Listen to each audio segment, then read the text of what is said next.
এই যে আমার একটা বেস্ট নর, বুড়ো মধ্যা জেনারেশন বলেন বা নাকটানা জেনারেশন আর বুড়ো মধ্যা জেনারেশন দিয়ে ক্রস করানো।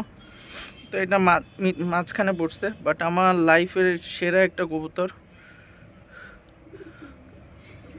তো আমি নটটাকে দেখাই, আমার হাতে এর থেকে অনেক ভালো কবুতর পড়ছে, বাট এর সাথে যে মাদিরই সেটিং করছে আজ পর্যন্ত কোনো মাদি কাটে নাই, আর কোনো বাচ্চার রেজাল্ট খারাপ হয় নাই। আমি কবুতরটাকে ধরে আপনাদেরকে শখ করাই, দেখেন কবুতরটা কেমন।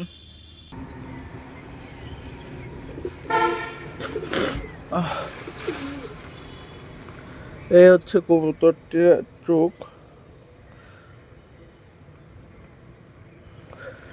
একটু দাঁড়ান, আমি যদি একটু জুম করে দেখানোর চেষ্টা করি। একা মানুষ,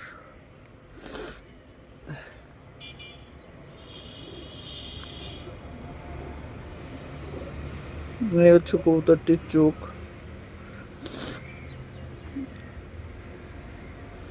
আমার কাছে এই মানুষের কাছে এর থেকে অনেক ভালো মানে কবুতর থাকতে পারে, বাট আমি সত্যি বলতেছি এই মদ্দাটার সাথে আমি আজ পর্যন্ত যে কয়টা মাদি সেট করছি সব কয়টা মাদির বাচ্চার রেজাল্ট 10-এর কাছাকাছি, 9.5-এর উপরে।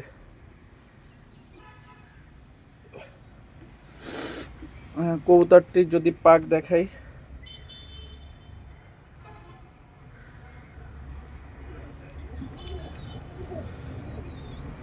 এই যে কবুতরটির পর 9-10 জুমান।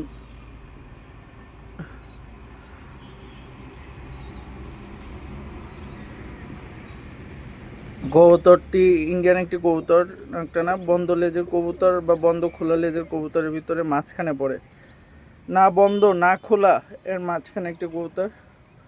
কবুতরটা এতটুকুই, বাট আমার লাইফে অসাধারণ একটি কবুতর।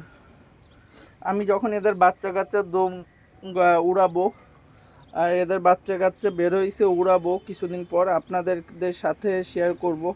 বাট আমার লাইফে সত্যি বলতেছি আমার লাইফের বেস্ট একটা কবুতর। এই কবুতরটা মাত্র আমি কিনছিলাম, আমার ওস্তাদ দিয়েছিল, ওস্তাদের কাছ থেকে নেওয়া ছিল, ওস্তাদের কাছ থেকে কিনছিলাম অল্প কিছু টাকা দিয়ে। বাট 20,000-25,000 টাকার কবুতর জানা করতে পারছে এই একটা নর আমার সেই জিনিসটা করে দিছে, যে মাদির সাথে দিব বাচ্চা মিস নেই। আচ্ছা ভাই, কবুতরটা যদি ভালো লেগে থাকে চ্যানেলটা সাবস্ক্রাইব করেন। নতুন বাচনভঙ্গি আহামরি ভালো না, বাট যেটা বলতে চাই মন থেকে বলি আর সত্য বলি।